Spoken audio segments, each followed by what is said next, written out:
Hello, what's up mga ka-farm boy, mga kababoy? It's Doc Benz once again. So today, meron na naman tayong mga napiling tanong na mainam or magandang sagutin. Okay? So i-share natin sa inyo kung ano yung mga kasagutan doon. Base sa aking kaalaman at experience. Okay? So before yan guys, allow me to shout out muna itong ating mga nagpapa-shout out. Parang ang dami ano. So meron tayong dalawang nagpapa-shout out dito. So shout out kay Neil Constantino. Hindi niya sinabi kung saan siya, anong company, anong farm or kung saang lugar. And then shout out din kay Mr. Jeffrey Malasarte ng Creekview, Santa Cruz, Laguna. Okay? So nasaan man kayo guys, sana maganda ang araw nyo. And also dahil na sampit na rin natin yung nagpapa-shout out, i-appreciate na rin natin yung ating top 10 followers guys. Ito yung mga masisigasig nating taga-subaybay. Okay. Una si Emil Calio. Ayan, lalagay ko dyan. Emil Calio, Grace Miranda Morales, Marilyn Garces Rufin, Ricky Odim Padilla Jr., JT Zamora, Grimar Rimodo Beltran, John Cardenas, Ken Calamba Orilla, Bungko. Kala ko Bungo. And then si JC Fernandez Kuldas. Okay. And also guys, sa inyong lahat na patuloy na nanonood at sumasabaybay sa aking mga contents. Okay, so asahan nyo na marami pa tayo hanggat tayo ay nabubuhay. Ayun, marami pa tayong gagawing contents na ikakaganda or kakapulutan nyo ng aral or kaalaman na magagamit nyo sa inyong mga kanya-kanyang babuyan. So before tayo guys tuloy mag-umpisa ng question and answer, gusto ko lang sabihin na sa sino man na gustong magtanong or mga may concern, siguraduhin lang natin na hindi obvious na sinusubukan nyo lang yung kaalaman ko, okay? Kasi meron dyan mga nagtatanong na obvious naman na may alam sila at gusto lang nilang alamin kung nalalaman ko yung nalalaman nila. Okay, so dito guys, we are not middling sa negativity, okay? So ang purpose lang ng page na to ay makatulong yung mga na-offend or nakakaramdam ng kung ano something, skip nyo na lang yung video, okay? Walang problema sa akin yon. Itong page na to ay dedicated para sa mga nangangailangan ng advices, okay? Lalo na sa pagbababuyan. So question number 1 guys, tanong ni Sir Randy Venturina. Doc, possible ba na malaman ang cause ng piglet diarrhea based sa appearance ng dumi nila para malaman din ang tamang gamot na ibibigay? Again, ulitin natin guys, sa babuyan, napaka-importante ng mabilisang aksyon, okay? Lalong-lalo sa may sakit. So dito, sagot dun sa tanong ni Sir, yes, ginagawa natin yung as presumptive or yung tentative diagnosis para at least may kapagbigay ka kaagad ng action.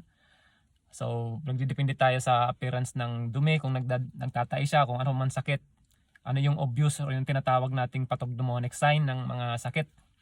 Ayun, so pag nandun yun, halimbawa, yellowish yung diarrhea, so may associate mo sa, for example, sa coccidiosis or kung ano pang E. coli, yan yung mga color, yellowish to greenish to brown, black, mga ganyan na kulay. So, possible yon, okay? So, pero hindi natin sinasabi guys na ito yung definitive or yung pinaka-final na diagnosis, okay? So, magbibigay lang tayo ng gamot base dun sa nakita natin dahil yun yung pinakamalapit dun sa sakit, okay? So, at least habang naghihintay tayo ng mga technical support like veterinarian sa labas, at least meron ng gamot na tumatakbo sa system nila, okay? So, mapipigilan na yung pag-progress ng sakit at ng possible na pagkalugi.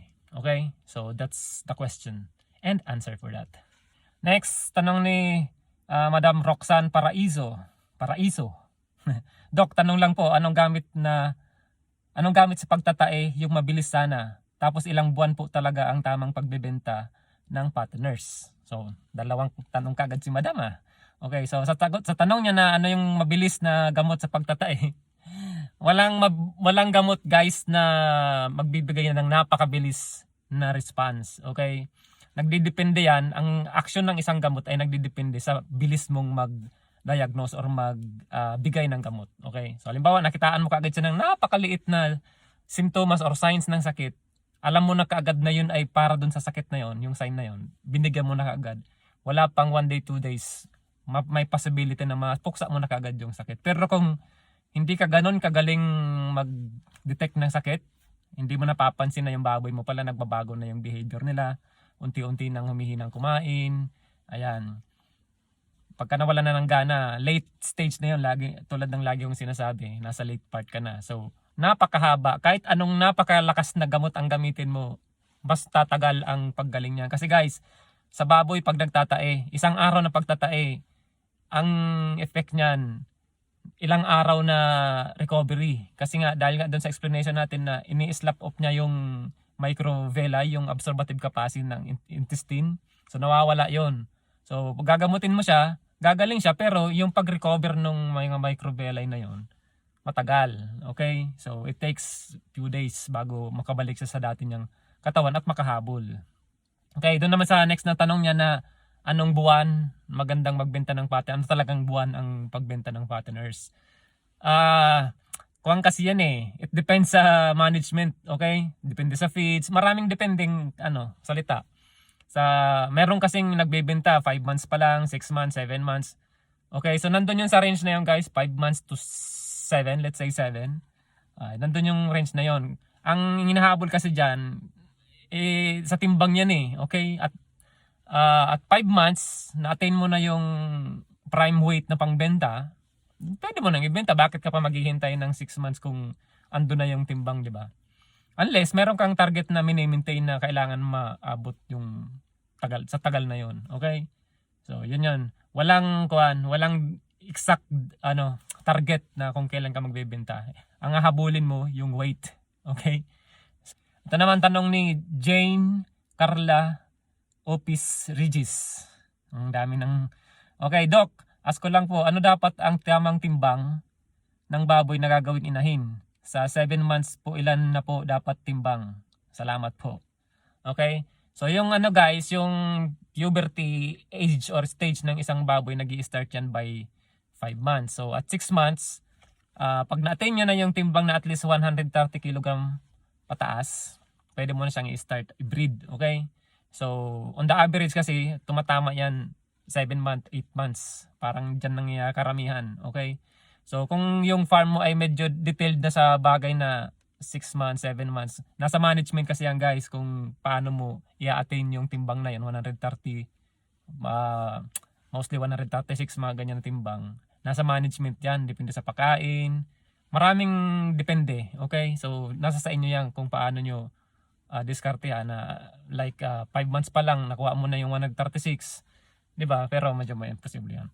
6 months, 7 months, yan. Yung pinapaabot ng 8 months, medyo size-wise or weight-wise, baka hindi nyo pa naabot yun. Kaya umaabot siya ng 8 months. 7 months guys, pwede na. Okay? Ito naman guys, tanong ni Madam Kien. Ewan kung babae ito lalaki. Kien Veus Camilo. Good PM dyan sa iyo, Doc. Doc, bakit nauna ang wheat feeds kaysa dito sa Pinas nauna ang dry feeds? It's by choice lang naman kung gusto mong unahin yung wheat feeds or dry feeding. Pero on the kasi normal circumstances, let's say, dapat nauna talaga yung wheat feeding kasi nga pagkapanganak ng baboy natin sa farrowing, ang unang kinukonsume nila is yung gatas ng inahin. So liquid yun. Ibig sabihin yung kanilang gut ay naunang mag-adapt sa liquid. Okay? So ang transition niyan from gatas, bibigyan mo siya ng yung booster milk or yung milk replacer habang papunta siya ng dry feed. So ita-transition mo siya. Ibig sabihin gatas, milk replacer, tapos yung milk replacer dadagdagan mo na ng paunti-unting feeds hanggang sa mawala na yung yung gatas, puro feeds na lang. So ganun yun guys. Kung makikita niyo yung isang reels ko diyan, ganun yung ginagawa namin. Pagdating sa nursery, babasain mo pa rin siya ng gatas. Una, gatas muna, plain. Tapos next 2 to 3 days, lalagyan mo na ng paunti-unting feeds hanggang sa mas madami na yung dry. Hanggang sa maging dry na siya. Okay? So ibig sabihin hindi siya nagkakaroon ng yung transitional stress ba? Kasi gradual yung ginagawa mo. Ito naman, guys, tanong ni Mr. Roden Jaro Hagusuhus. Doc, ilan ang ideal na parity before ikal ang saw? So, ilan ilang parity. Ibig sabihin guys, pag sinabing parity, yun yung bilang ng panganganak niya. So, yung maximum na inaabot niyan sa mga farm, mga nasa 8, 9, 10. Ayan. So, depende kasi yan guys kung anong klase ng operation mo. Halimbawa, breeding company ka. Sa mga breeding company, meron lang silang mas mababang parity na maximum. Like parity 5 to 6, 7. Ayan. Yung pinanggalingan ko dito sa dito sa Canada, di pa ako pumunta dito. Genetics company yon. 5 lang. Parity 5, 6, 7. Nandun lang eh. Okay? So, mini-maintain nila yung productive na nasa peak sila ng productive. Tapos pag once na mag-plateau na ba, cald na yon. Okay? So, mga 5 lang on the average. Ganon sila kakakuan. Kaya makikita nyo kahit yung mga bore na ginagamit nila, mga junior bore pa kung halos tutusin, kinakal na nila. Kasi gusto nila yung pinaka-prime at talagang mataas ang antas ng productivity nila. Tapos, kung ang operation nyo naman ay, let's say, faro to finish, so ibig sabihin iba yon. Okay? Hindi kayo gumagamit ng mga high level na na breed like GGP or GP. So ang ginagamit na kasi pagka paro to finish ka, usually F1 ka na, okay? So sa paro to finish guys, iba. On the maximum umabot ng 8, 9, minsan umabot pa ng 10. Hanggang sa maganda yung nilalabas ng baboy, letter size, maraming basihan actually.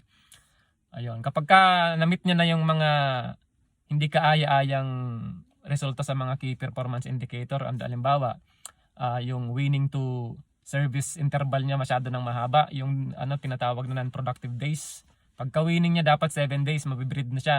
So tinitingnan din yon kung matanda na tapos 1 month na hindi pa naglalandi or umabot na siya ng 20 days, hindi pa naglalandi. So kung meron kang madaming ganun, na yun guys, non-productive na yun. So isa yun sa mga criteria. Isa pa yung litter size. Okay? So dapat 12 kasi ang average dito 12 talaga. Ewan ko lang dyan sa Pilipinas kung ilan yung standard 12. Dito sa Canada 12 eh. Pagka nandun ka sa 12 average yan, pasok pa yan. Pagka once na makita na nila sa performance, bumaba na, nag 11, 10, tapos dalawang magkasunod, 9, ayan na. So, kaltas mo na yan. Kald mo na. Marami pang criteria guys kung magkakal ka ng sow. Isa yung age, parity, yung body condition, dapat okay pa yung underlines niya and everything. Okay? Yung feed consumption niya, halos lahat yan tinitingnan. Tapos yung mga piglets niya, yung quality, malaki pa ba, maganda pa ba? Yung malalaman mo yan kasi yung niya, yung birth weight niya. Diba, makikita mo kung magaganda pa yung timbang. Tapos yung winning weight na naman. Kasi yung winning weight guys, yun yung timbang nila sa walay. Okay, so titimbangin yun. Makikita mo kung pangit na yung nilalabas niya. Ikakal mo na. Ito naman guys ang tanong, Doc, ask ko lang, pwede po ba gawin backyard yung hybrid na baboy at ipakaon po ang mga kangkong, gabi o katawan ng saging? Ay nako. Ang baboy mo sir ay hybrid. Ibig sabihin F1 yan. Kung hybrid. Tapos gagawin mo siyang, aalagaan mo siya dyan sa tabi-tabi sa labas ng bahay nyo. Papakain nyo lang yung kangkong, kung ano ng mga dahon-dahon dyan. Pwede yun. Magsasurvive yan. Pero ang sinabi ko nga hindi siya ideal. Ibig sabihin mabubuhay mo siya, mapapalaki mo siya. Pero yung kalidad dun guys, hindi mo ma-expect yung maganda talaga. Kasi yung mga sinabi niya yun, kangkong, katawan ng saging, wala namang ganong nutrition na maibibigay yun tulad ng commercial feeds natin. Okay? So, yung point na gusto niyang alagaan sa backyard, pwede yon. Yung tinatawag na extensive, pwede yon. Basta ang ipapakain mo din, quality feeds pa rin. Okay? So, yung kasing mga sinabi niya, yan yung mga alternatives na pakain natin dyan na pagka walang-wala na, bigyan mo na ng ganito, ganyan. Okay? So, ang mangyayari nun guys, mapapalaki mo naman siya, pero yung usually ang de-develop sa kanya, taba. Okay? So, pag kinatay nyo yun, ang kapal ng taba. Okay guys, so, nasa sa kanya yun, kay sir kung kung gusto niya. Tanong naman ni Sir Welly Cortez, hello po Doc Ben's Farm TV, bakit kaya yung aking baboy na ipina-AI, di naman nabubuntis, pangatlo na po, salamat po Doc. Okay, so 3 ng beses in-AI, hindi pa rin, di ko alam kung sow yun or gilt. So let's say guilty yung baboy ni sir, 3 beses nang hindi nabubuntis na ini-AI. So tingnan niya muna dapat kung yung bang technician niya isa lang, pareho lang sa 3 beses na yun, iisa lang. Yung source ng similya, iisa lang ba? Okay, marami kasi kung sasagutin natin to, kaya hindi ko siya si sir sinagot doon sa comment kasi napakadaming sagot dito eh. Diyan papasok yung handling ng similya. Baka yung trinabil niya yung similya masyadong alog pagdating doon sa kuwan, 'di ba? Baka wasak-wasak na yung mga katawan ng sperm cells, 'di ba? May mga ganon, yung temperature ng ng lalagyan ng similya baka hindi siya akma doon sa pangangailangan niya para mag-survive. Dapat 16 to 18 at least na temperature. Okay, tapos pagdating pa dun sa skills ng AI technician, baka hindi niya natamaan talaga. Tapos baka contaminated siya kung inseminate, madumi. Okay, so hindi nag-perform yung kuan. Isa pa, wala sa timing, lalo kung silent hitter. Yan, pag hindi ganun ka experience guys yung technician, mahihirapan talaga. Okay, isa pa, base dun sa mga comment ng mga ka-farm boys natin dyan, I found out na isa lang beses pala dyan commonly magbigay ng dose. Single dose lang, tapos hindi na inuulit after 24 hours or after 12 hours. So I suggest guys sa inyong lahat, kung kaya namang ibigyan ng twice, gawin nyo kasi mas masisigurado nyo 50%. Meron kayong assurance na tatamaan siya. Kasi meron nga yung kung sino nakapanood nung sinabi ko, yung isang content ko na yung pag-breed, kung ano talagang tamang time para mag-inseminate. Meron kasi yung early stage, middle or yung peak stage, tapos yung late stage. Maaring yung technician, nandun pa yung science, tayo pa siya pero late stage na.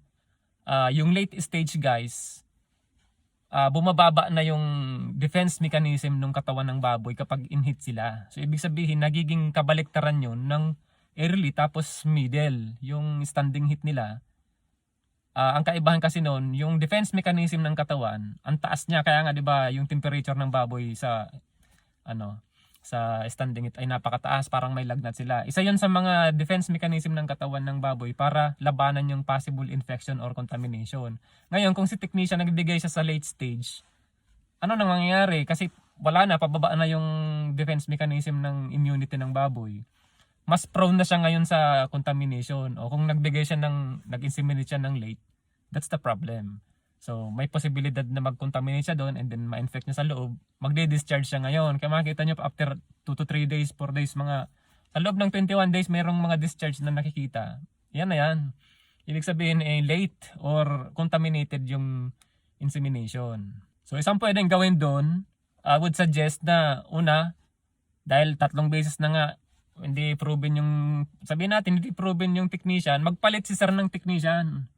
Okay? Magpalit siya ng source ng similya. Tapos review niya yung handling ng similya.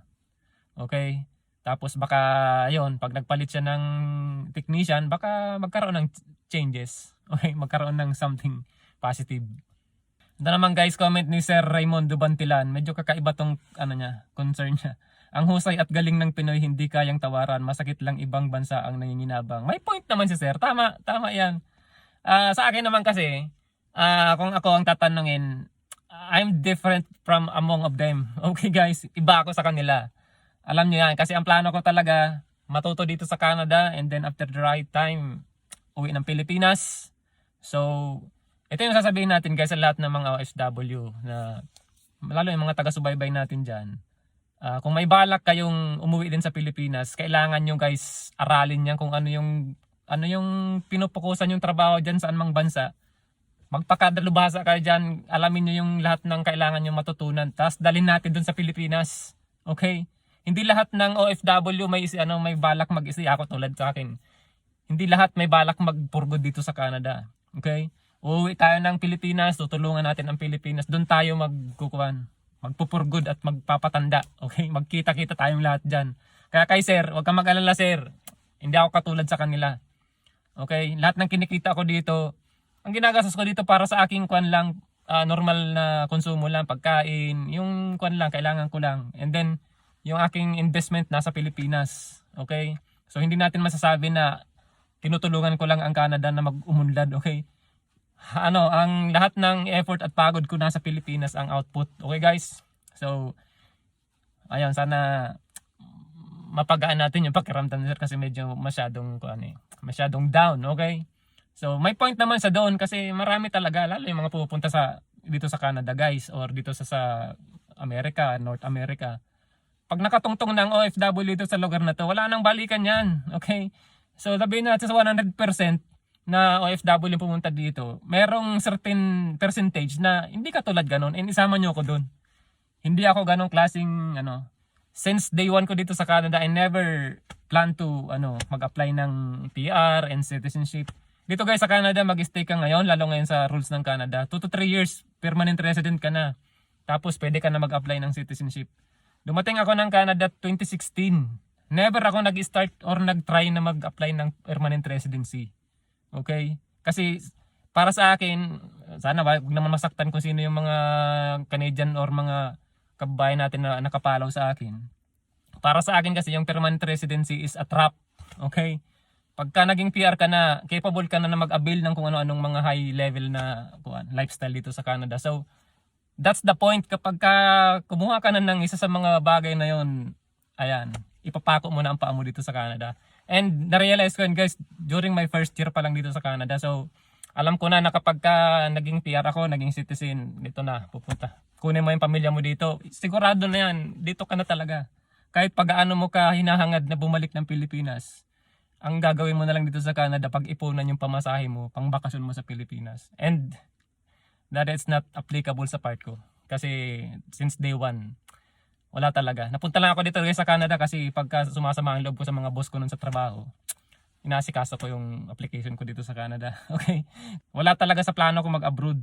Nauna yung mga katrabaho ko sa Babuyan nun, lahat na naka-abroad.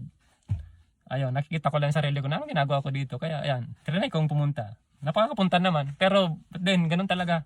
Wala talaga sa jeans ko. Every time na mag-winter, ayan, nangangati na ako niyan guys. Ibig sabihin yung jeans ko talaga hindi nakadesign dito sa bansang ito. Okay? So, kay sir, magkita-kita tayo dyan sa Pilipinas one day. Wala namang problema guys kung halimbawa kahit lahat ng Pilipino umalis ng Pilipinas. Walang problema yan. Walang pipigil sa atin kasi kanya-kanyang karapatan natin yun. Kung gusto nyo manirahan sa ibang bansa, go. Gusto nyo pumunta ng Pilipinas, umuwi, go. Walang problema yon. Lahat acceptable. Kasi sa ngayon, ilan na ba ang population ng Pilipinas? Good nga sa Pilipinas yan kasi nasa ilan na ba? 110, 120 million na ang population natin. Di ba? And ang OFW sa buong mundo nasa 10 million na. Ayaw mo yan at napabawasan yung population natin. Di ba? Yun nga lang, ang masakit sa kalooban, totoo yung tama yung sinabi ni sir, na yung mga skilled, kinukuha ng ibang bansa. Sila yung nanginginabang. Well, wala tayong magagawa kasi yung bansa natin hindi kayang i-sustain yung lifestyle, yung pangailangan ng mga kababayan natin. It's okay. Meron din namang positive or bright side yun guys kasi 'di ba, yung mga remittances, isa sa mga nakakatulong sa ekonomiya nating ng Pilipinas.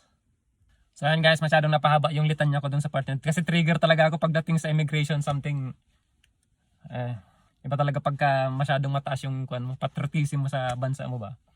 Okay.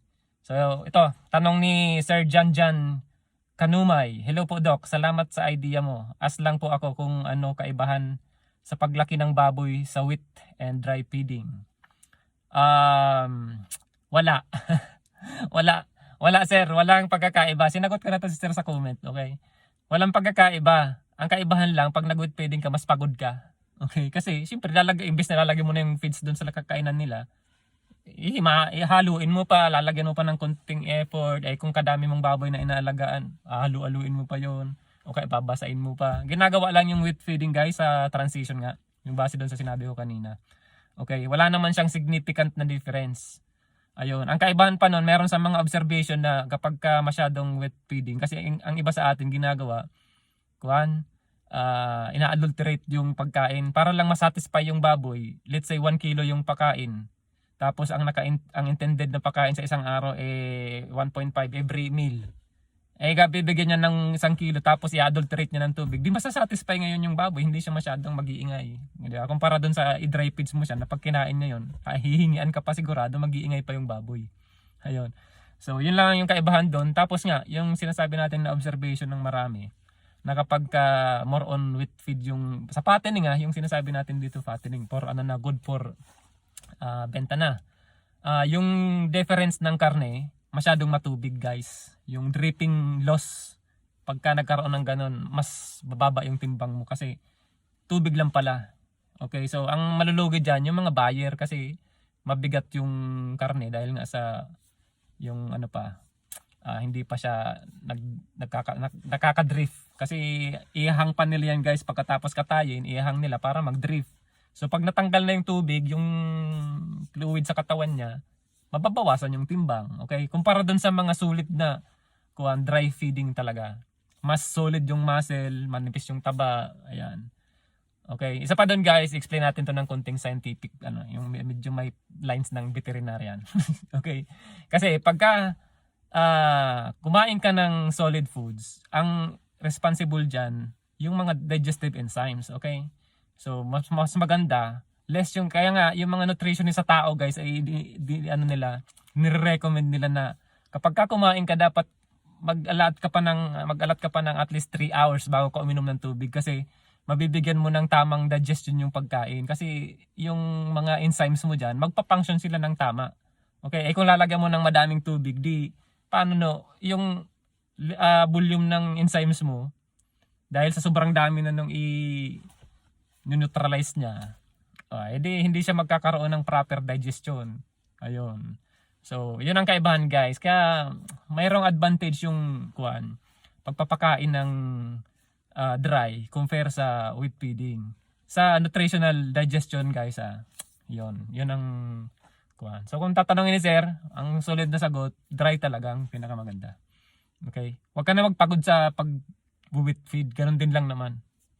Walang masyadong significance yung pagkakaiba. So ayan guys, mga ka-farmboy, mga kababoy, sana meron kayong napulot dyan ng konti.